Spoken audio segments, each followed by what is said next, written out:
The silence in the UN General Assembly Hall was deafening as Ibrahim Traoré slowly stood up, his 6'4" frame casting a shadow across the delegates who had just finished laughing at his expense. In his hand, he held a single manila folder, documents, that would expose the biggest hypocrisy in modern diplomatic history. No one in that room of 193 nations could have predicted what the young African president would reveal next. But to understand what happened that day, we need to go back 48 hours earlier, to a conversation that would change everything. It was aboard Air Global Flight 447 to New York, when Traoré encountered something that would alter his entire UN speech. Seated in first class, quietly reviewing his prepared remarks about African economic sovereignty, he was about to witness the casual racism that defined Western diplomatic attitudes toward Africa. Across the aisle sat Sir Reginald Hartwell, Britain's senior UN representative, engaged in what he believed was a private phone conversation. What Hartwell didn't know was that the young African leader nearby understood every word and was quietly recording everything. This African kid is actually going to speak at the General Assembly. Hartwell chuckled into his phone. Burkina what? Never heard of it. These countries act like they're real players on the world stage. It's almost comical. Traoré's pen stopped moving. His face remained expressionless, but inside, something shifted. Hartwell continued. Don't worry, Charles. We have standard protocol for these speeches. We applaud politely, take some photos for African media, then get back to real business. These people love feeling important while we handle actual decision-making. The conversation grew worse. The real joke is that these African leaders think they have leverage. They don't understand we've been playing this game for centuries. They get emotional, we get practical results. But what Hartwell said next would become the opening of Traoré's speech. The funniest part is watching them pretend they're equal partners. It's like watching children play dress-up as adults. Adorable but meaningless. When Hartwell hung up, Traoré turned to face him. Excuse me, I don't believe we've been introduced. I'm Ibrahim Traoré, President of Burkina Faso. The color drained from Hartwell's face. I apologize, I didn't realize. No need to apologize, Traoré replied calmly. It was quite educational. That night in his Plaza Hotel suite, Traoré worked with intelligence analysts who had flown from Ouagadougou. They compiled devastating evidence of Western hypocrisy that would form his presentation's backbone. But the real breakthrough came at 3 a.m. when his assistant Marie burst in with urgent news. Mr. President, we've identified the source of yesterday's mysterious phone call. She showed him a tablet displaying a young man's photo, clearly mixed heritage, wearing a Harvard sweatshirt. David Klein, son of American UN Representative Robert Klein. He's studying international ethics at MIT. He called me? Traoré asked, confused. Not just him, Marie explained, revealing a group photo of diverse young people holding protest signs. Meet the Children of Delegates network, sons and daughters of major UN representatives, secretly organizing to expose their parents' hypocrisy. Traoré leaned forward. How many? At least 30 from Britain, France, Germany, Italy, and other Western powers. They've been collecting evidence for months, waiting for someone they trust to use it effectively.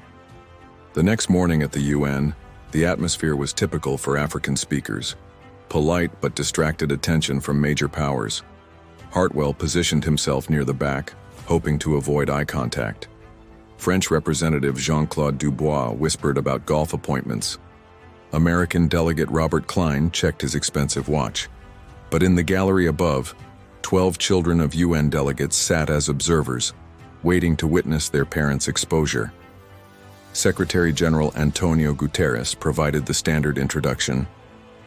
President Ibrahim Traoré of Burkina Faso will address African economic sovereignty and international cooperation. Scattered applause followed.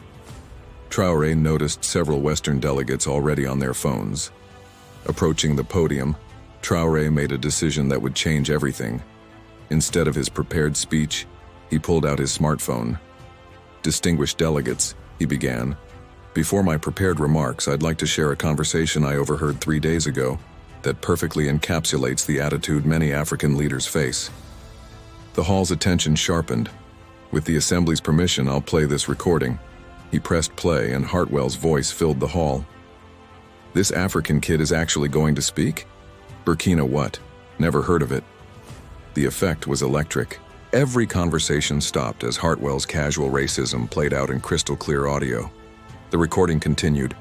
These countries act like real players. It's comical. We applaud politely, take photos, then get back to real business. By the time it reached, watching children play dress-up as adults, the hall was silent.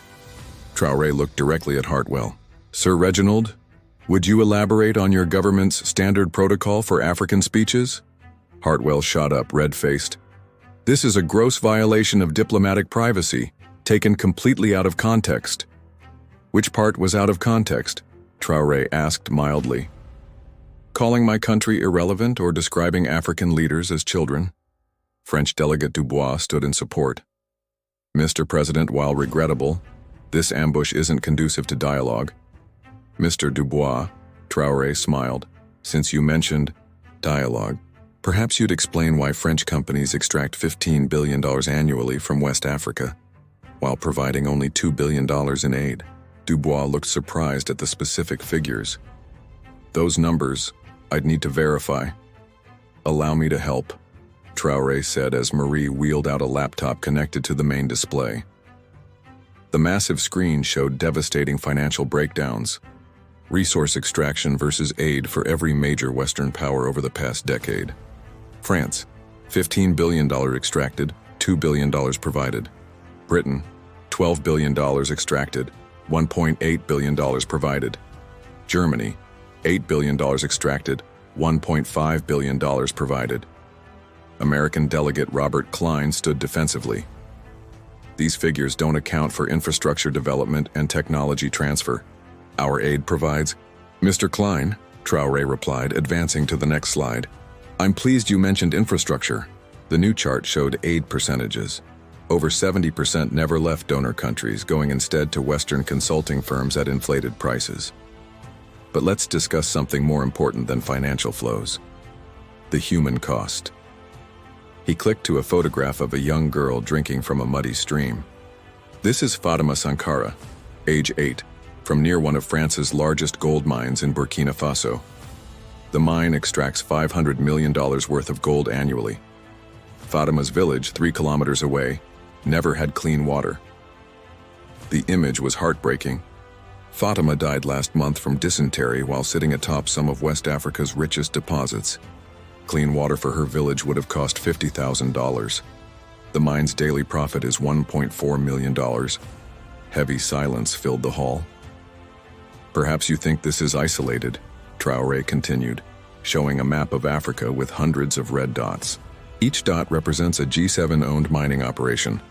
Each also represents a community lacking basic services despite sitting on billions in extracted wealth.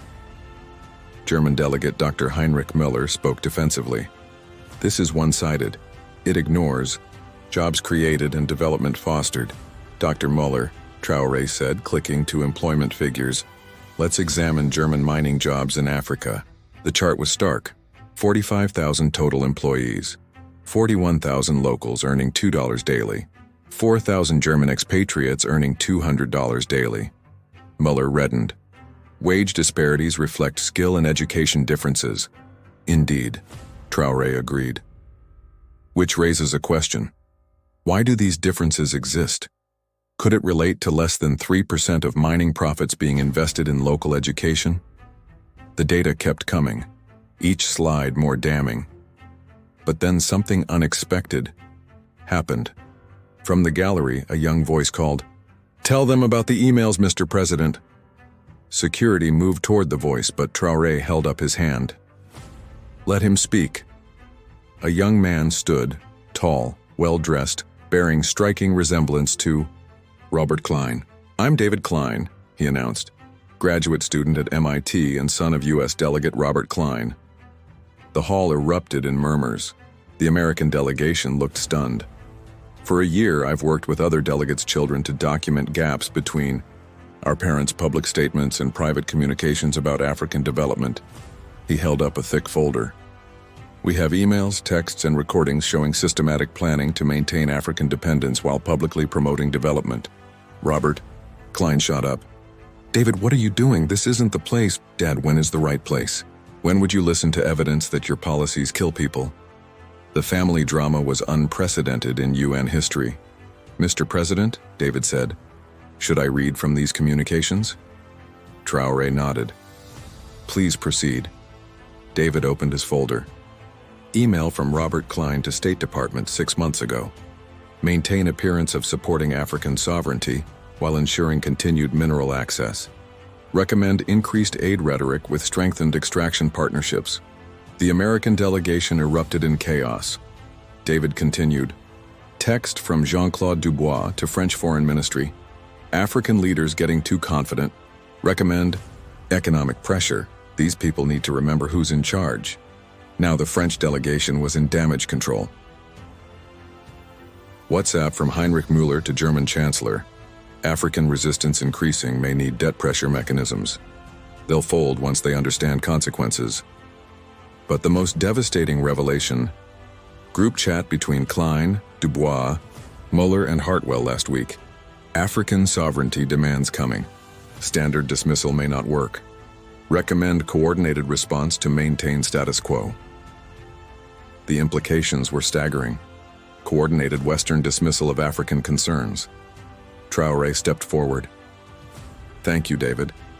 Your courage honors this. Institutions' supposed values. He addressed the assembly. What we've heard isn't just individual racism or greed. It's systematic maintenance of a global order enriching the wealthy while impoverishing the resource-rich. But Traoré had one more surprise. However, Sir Reginald claimed African leaders would fall in line when pressured, that were ultimately controllable. He paused dramatically. Sir Reginald, those days are over. His final slide showed an African map with multiple flags, trade agreements, resource partnerships, and economic alliances between African nations, plus new partnerships with China, India, and Brazil. While you planned dismissal protocols, 14 African nations planned something else. The African Continental Free Trade Agreement isn't just about tariffs, it's about economic independence from the system Sir Reginald assumed would keep us controllable. Western delegates were in crisis mode. Furthermore, Burkina Faso will host the first African Resource Sovereignty Conference next month. 15 nations committed, with representatives from China, India, Brazil, and Russia. The geopolitical implications were enormous. We're also announcing the African Development Bank's new lending facility, loans without structural adjustment programs typically required by Western lenders. This directly challenged the World Bank and IMF. Robert Klein recovered enough to respond. These initiatives ignore technological and capital requirements. African nations lack the expertise. Dad, stop, David interrupted from the gallery. Just stop. The father-son confrontation captivated everyone. You've said the same thing for 20 years, that Africans can't manage resources, build infrastructure, educate people. But you've never actually given them the chance without interference. Klein's voice strained. You don't understand the complexities. I understand perfectly, I've read your emails. You're not helping Africa develop, you're keeping Africa dependent. Traoré stepped to the microphone. David has identified the core issue. The question isn't whether Africa can manage development, it's whether the developed world will accept an Africa that doesn't need approval or assistance. He looked at Western delegates. You've confused Africa's politeness with powerlessness, mistaken diplomatic courtesy for economic surrender. That era is ending, Hartwell found his voice. This entire presentation was a calculated ambush to embarrass delegates and undermine legitimate relationships. Sir Reginald, Traoré replied calmly, nothing was calculated to embarrass anyone. Your words embarrassed you, your policies undermined relationships. I simply provided a platform for truth. But then something unprecedented happened. Other young voices joined from the gallery. I'm Sarah Dubois, Jean-Claude Dubois' daughter, a young woman announced. I study at the Sorbonne and want to publicly apologize to African people for my father's policies. Jean-Claude looked mortified as she continued. I've seen the documents he brings home. I know about strategies to maintain French influence. I can't stay silent. I'm James Hartwell, Sir Reginald's son at Oxford studying African history. I'm ashamed of British policy toward Africa. One by one, Western delegates' children publicly rejected their parents' policies. An unprecedented generational revolt. The most powerful moment came when Sarah addressed her father. Papa, when I was due at little, you said France was helping Africa become independent. But my studies show the opposite. How do you explain that? Dubois barely whispered. It's more complicated than you understand. No, Papa, Sarah replied firmly but sadly. It's simple. Either you're helping Africa become independent, or helping it stay dependent. There's no middle ground. The clarity cut through decades of diplomatic doublespeak. Traoré stepped forward. I thank these young people for their courage. They represent hope for different African-Western relationships. He looked at Western delegates. The question is whether their parents will embrace that difference. But Traoré had one final announcement. He pulled out a formal document. Effective immediately, Burkina Faso withdraws from all mining agreements signed with Western companies under the previous government. The economic impact was staggering. Furthermore, we're nationalizing all mineral extraction. Fair compensation based on actual investment minus profits already extracted. If other African nations followed suit, it would represent the largest Western asset expropriation since decolonization. However, we remain open to new partnerships based on equity, not exploitation. Any company agreeing to 60% local ownership, environmental protection, and genuine technology transfer is welcome. The revolutionary offer gave Western companies a chance to participate equitably. Klein stood, voice strained. These actions will have severe consequences. International investors will view Burkina Faso as unreliable. Mr. Klein, Traoré interrupted. Burkina Faso has been reliable to Western investors for 60 years while our people remained poor. Perhaps it's time to be reliable to our citizens instead.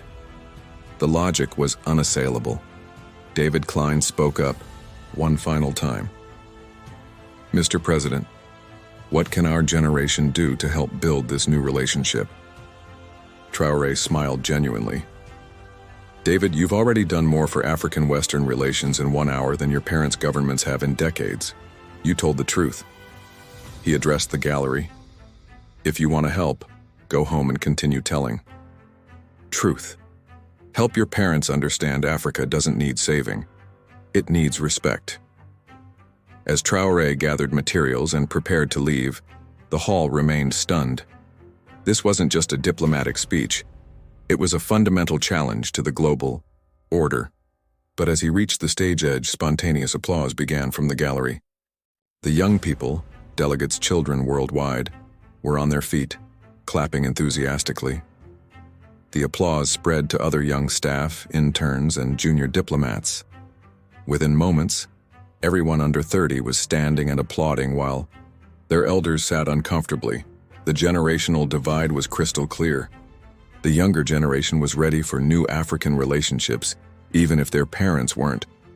As Traoré left the hall, he had achieved something unprecedented, using the UN's platform to expose its most powerful members' hypocrisy while offering genuine cooperation paths. The immediate aftermath was chaotic. Western delegates huddled in emergency meetings for damage control. African delegates celebrated quietly, knowing Traoré had articulated their frustrations more effectively than ever before. But the real impact would come in following days as delegates' children returned to universities and began international organizing. Seeds of new African-Western relationships had been planted by the very people who would inherit responsibility for them. 6 months later, the African Resource Sovereignty Conference would attract 43 African nations and establish new international cooperation frameworks. The Burkina Faso model would spread across the continent, fundamentally altering the global economy. But it all began with a racist airplane conversation and a young African leader who decided diplomatic politeness time had passed. Sometimes the most profound changes start with someone simply deciding to tell the truth. The question now was whether the developed world was ready to hear it.